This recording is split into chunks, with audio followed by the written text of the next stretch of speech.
Bookcase and Coffee presents Buzzing About Romance, a quick shot of romance. On this episode of A Quick Shot of Romance, I am joined by Lindsey, and we are reviewing Perfect Secret Vault by Molly McLain. This is book 12 of the Mason Creek multi-author collaboration series. Welcome back to the podcast, Lindsey. Thanks, Leah. So excited to be back. Do you want to read the synopsis, please? Yes. From Goodreads. A fake relationship with a sexy cowboy in a small town is never a good idea. Well, this is from me. It's a good idea. Alana, after high school, my plan was to leave the small town of Mason Creek and never look back. I thought I'd work my way through college while my longtime bull rider boyfriend chased his rodeo dreams and took me along for the ride.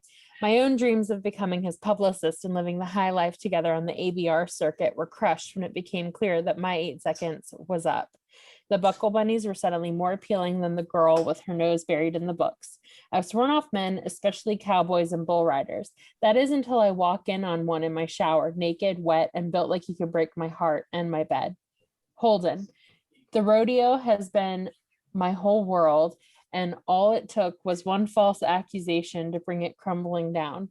I cleared my name, but the organization I've given my life and my body to for the past 7 years doesn't give a damn. They don't want the drama, and right now they don't want me. That's how I ended up in Mason Creek, hiding from the cameras while the dust settles and I can reclaim my reputation and my rank in the ABR. The last thing I need is to get messed up with a local girl, especially one who hates cowboys, bull riders in particular. Our relationship may be just for show, but I see the opportunity for what it is. The chance to keep my secret a little longer and prove to Alana that maybe her problem with bull riders is simple. She hasn't written the right one yet. Okay, so this was released September 9th, 2021. So it is very, very new. And the tropes are small town, fake relationship, cowboy, and slow burn. And there's probably a couple other ones mixed in there, but steam level of about 2, because it wasn't a steamy book, but honestly, I didn't really miss it, but we'll talk about that. And Becky and I decided recently that we're going to add a couple little different things to our quick shots. So this book was written in dual first person point of view. And also here's another little fun tip that we have. So the put out percentage for the book is 55%. So there is no diddly until 55%, because this is something that we've been talking about. And like, this is an important thing to some people. Like, when does this happen? So Becky and I decided like, we're going to put these into the quick shots, and point of view is a big factor for a lot of people. And so we decided that needed to be in there too. Yeah. And I love that. I love the put out percentage because we've talked about this at length, and I feel very frustrated when you get to a book that's like so good and then you're like 75% through and there's still no like diddly Nothing. on the horizon. There's no diddling on the horizon. No. Like, we need diddling on the horizon. Yeah, way sooner. It just detracts from the story. Like, if it's such a critical part of the romance genre. And I think that also, like, there's a difference too. Like, some people's slow burn definition is vastly different than other people's. Like, for me, 50% is a slow burn. For some people, 50% is like the sweet spot for them. Like, 50% or later, like, it's just not good. Although sometimes it's good. Like, it doesn't detract from a book sometimes, but other times it's like, just do it already. Okay, so let's talk about Alana. So Alana, in the prologue, we find out, and this isn't spoiling anything because it's right smack in the first like 10 pages of the book. So we find out her boyfriend has cheated on her with multiple people in a weekend, and he's like boasting about it. And so she decides like she's done dating. She's done with cowboys. She's done with rodeo people. She's just done. And she kind of closes herself off from everything around her. Yep. I really felt bitter on her behalf, because not only did she close herself off after the relationship, like, she was with him for 4 years. She gave another 4 years of her life to not really like getting over him or moving on, because I think in the book it's been 4 years since they've broken up. Yeah. And they were together for 4 years. So she's, in a roundabout way, given 8 years of her life to this failed relationship.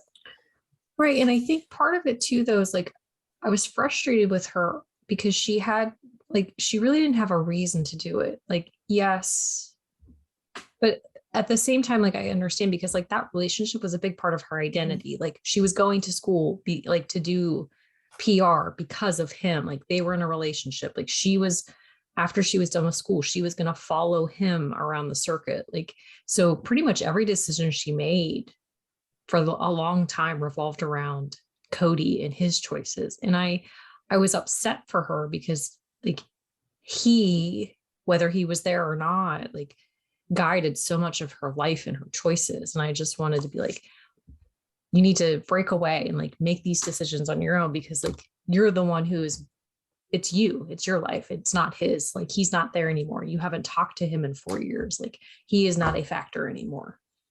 Yeah, and I almost wonder if like she was doing that a little bit because she was just working and going to school, and it talked about like how she had withdrawn from her friend group. She wasn't as close to her friends anymore. And she didn't really socialize.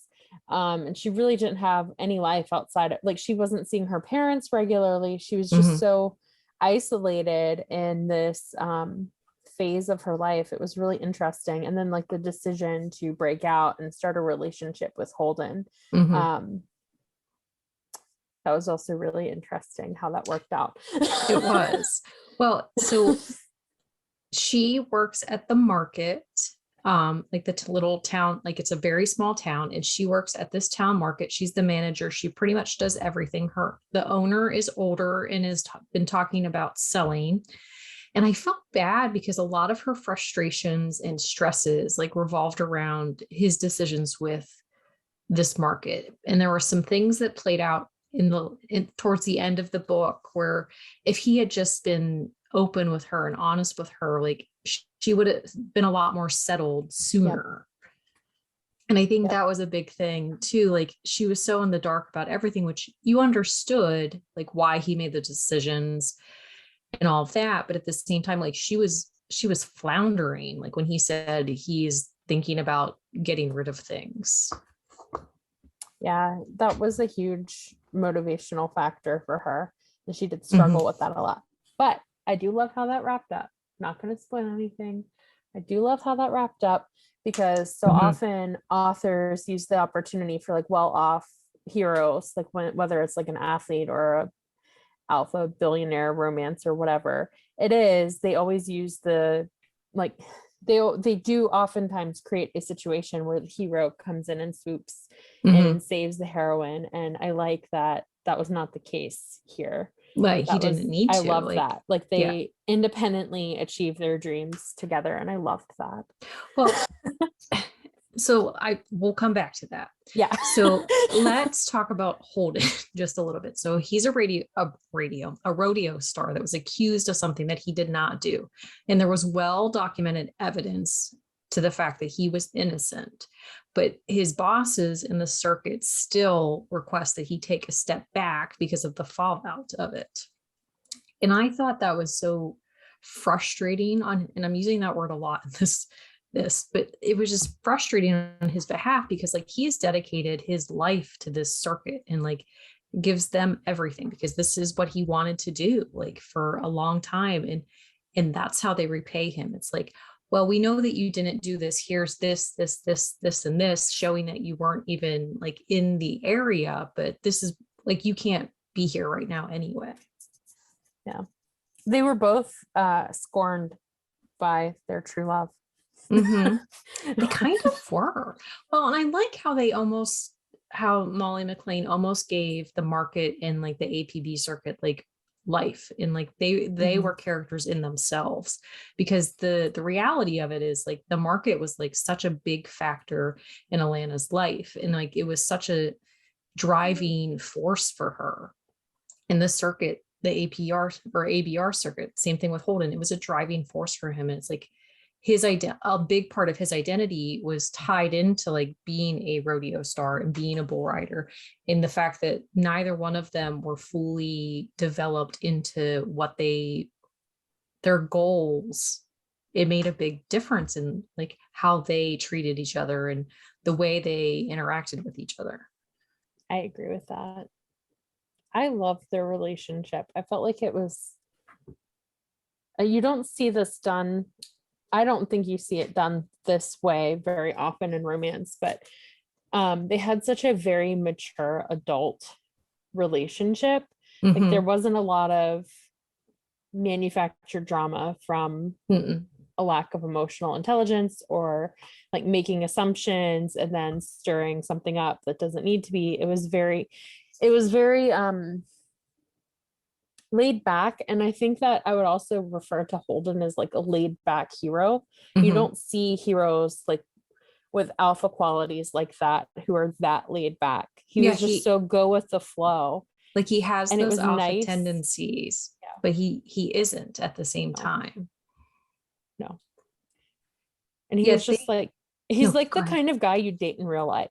Because he's just sweet and thoughtful, and like reading the book and the way like he just slowly and patiently chips away at Alana and like her, or Elena, and her like hesitancy to get to know him, and like her at first her outright refusal to even acknowledge him, right, because she hates him. He's an inconvenience in her life. Well, and that's the thing, like she has this almost like instant, like they have this instant connection, like they make that first initial eye contact, and like like there's something there between them, but she's so again frustrated with the way things went down, and the fact that like he is encroaching on her territory because he's staying in a room across the hall from her above the market, but there's only one bathroom, and like he's in her space and she doesn't like that, and he's new, he's an unknown, like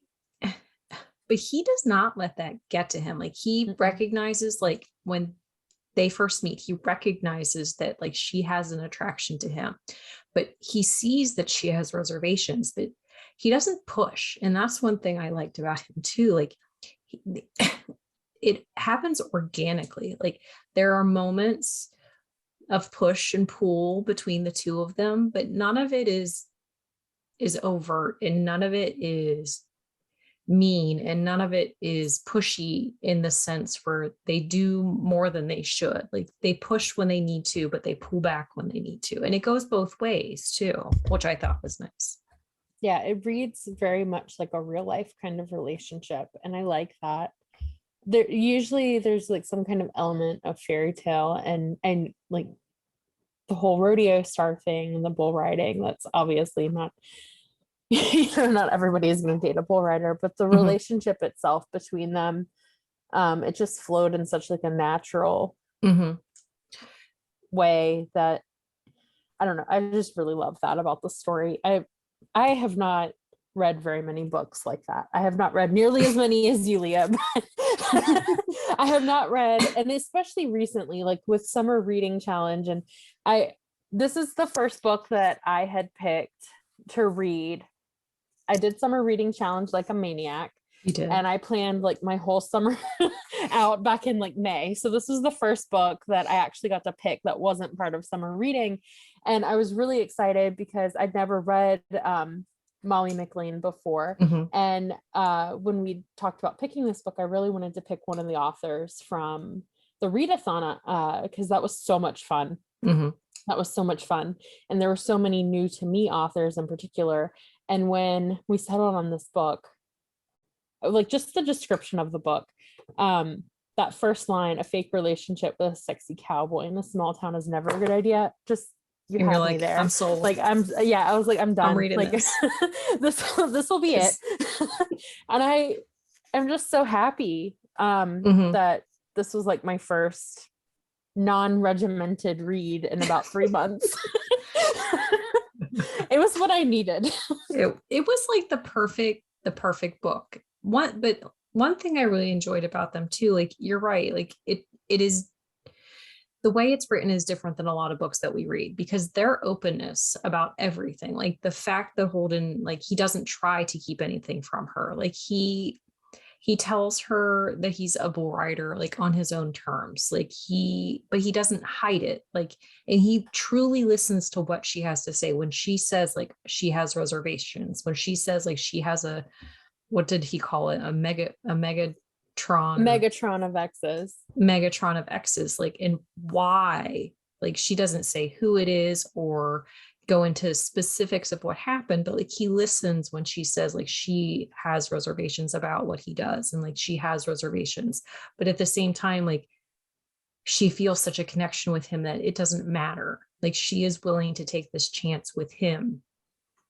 Yeah, and I love how that was addressed in the book too, because there were so many opportunities where he was trying to tell her about his past because he knew he knew about her reservations and that she dated a bull rider. And then like there were so many opportunities for there to be some kind of massive dramatic fallout between the two of them. And I would always be like, oh no, is this going to get dramatic? And then I would just be like, oh my gosh, I love how they're handling this. But that's the thing, like over and over again, like even when she's shutting him down, like she acknowledges like her role in that, and then she doesn't get mad at him for having like information or having like a past or a situation that would potentially upset her, because she's so okay with who he is and she feels secure with how they've gotten to know each other. And it's so rare you see a couple in a romance lean into that versus like run and hide. They did not run or hide from their feelings. I mean, she did at one point. She did hide for like a day or two, but it was understandable and realistic the way it happened. Yeah. And it wasn't a case where like it was blown out of proportion. Like she needed to step back. Like she needed that time, and he got that too. Like he understood like this is a moment where she will reach out when she's ready. And I think that was something too, like he knew, like he instinctively knew, because this is something that happens probably 75% into the book. Like he instinctively knew, like she needs space. Like I need to pull back. Like she will come to me. I don't need, like, I will make things worse if I go to her right now. Yeah. One thing I did like too, again, I did really enjoy this. Like when Holden's trying to make a decision about whether or not he's going to go back, like he's been back and forth. He's very annoyed at the way things went down. Like he's annoyed that they won't let him back. He's annoyed at the fact that like it is taking his manager like weeks or days upon days, like to get back to him about stuff. But I love that Alana, when she talks to him about making sure he's making the right choice because it's what he wants to do, like and thinks that he should quit or should go and hit like, and I love that she says, this is a decision, like I shouldn't be, I'm not a factor. Like this is something that you need to do for you. And his reaction to that decision, like in the epilogue I just thought it was perfect, because he's almost like, I don't know why I even thought like I could have went this way, but I'm so happy that I went this way. But I also love, there's this other thing that happens a lot is that you have to decide between one or the other, and neither of them had to decide between anything. They found a way to make it all work. And that to me is the best thing ever. But they didn't make concessions though. And I think that was the thing too. Like they made choices based on what would work for both of them. It wasn't, I'm making a choice for myself to be with him and to make him make this decision for him. Like, and he wasn't making choices because if I make this choice, then I stay here with her. Like, but neither one of them asked the other one to make a choice. Neither one of them said, will you go with me? Like, can you make that choice to leave this behind and go with me? Or will you leave that behind and make the choice to stay with me? Like they both were making conscious decisions of, if I don't do this, I stay here with her. If I don't do this, can she go with me? But at the same time, she's like, if I make this decision, can I go with him? Or if he makes this decision, will he stay? And it was all about what the other person needed for them.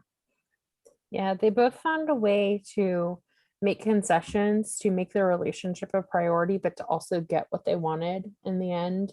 And neither of them had to sacrifice. No, they There's didn't. no sacrifice. Not at all. And like all the decisions that they made, like were the best decisions for them. And it worked out in the end. So let's talk about my only like real problem with the book.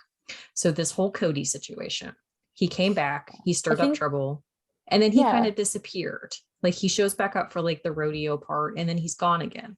I felt like there was an opportunity for McLain to give us almost closure for Alana so she could say her piece. And I just wish there was more resolution to this. There should have been more resolution too. I would have liked to see more resolution. A couple of reasons. One, because this is the final installation in a 12 author series. You're not going to see anything wrapped up after the fact beyond the epilogue. That's the end. This is the end of the 12 installation series. And then the other piece is, and I'm going to spoil some things right now, just so you know. So if you want spoilers, this is your warning, like skip ahead or just call it here.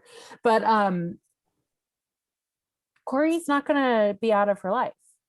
Like the relationship that he has with Holden, you know, obviously it's not going to impact their relation, like Holden's relationship with Alana, but they didn't really bridge between like him being Megatron of X's to him being a facet that she's going to have to deal with in some capacity in their life. Well, that's like, true. Obviously, like the way things wrap up, Holden's in Mason Creek, but he lives in Mason Creek. Corey's family's in Mason Creek. He's not just on the road running forever. So I thought that was a missed opportunity. I thought so too. And like they even said like he and Holden had bought this like trailer together and like they basically bunked with each other like when they were on the road. So like what happens like if she would go with them, would she stay with them? Like but he just kind of disappeared. Like him and Holden had almost like a fight at the rodeo type thing, but then it just kind of, and then it's just kind of done, you know, like there's no resolution. Like he just is kind of an afterthought. And I almost wish like she hadn't brought him back. Like I get that, like I get why, and it makes sense, but Corey is this, like, he's a big factor in like her life and her decisions. And then he just kind of disappears from like everything. Like, he just isn't there anymore. Yeah. And I wasn't sure, like, so I felt like it was a missed opportunity too, but I'd also kind of thought on it and wondered if it was to show kind of just like how flaky he was in her relationship, because like their relationship kind of ended the same way. Like he was just gone. And then like the way it was described at the beginning, I was like, did I miss something? Was there more to this? Like he was just cheating on her and she found out, and it kind of ended because he was on the road and she was at school. Well, but then also too, like maybe it's more of a case where he's not a factor. Like he makes no difference to them, like either one of them. Like he is not, like he disappeared from their lives in the sense where like he's there, but he's not there. Like his actions and his opinions, like anything about him, it doesn't matter. He's a non-issue from then on. Yeah, because they're secure. Yeah, and he really, that interaction I don't think would have added anything to her relationship with Holden, because no, I don't think so either. They were so secure in the relationship and they talked about it together, and came to a consensus together on what mattered and how they were going to deal with that situation and what they were comfortable with. And are you what okay? In the world?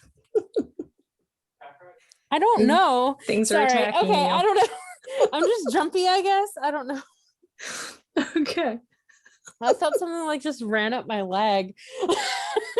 Oh my goodness. Okay, so Lindsey, did you like this book? This will be the best quick shot ever. Yes.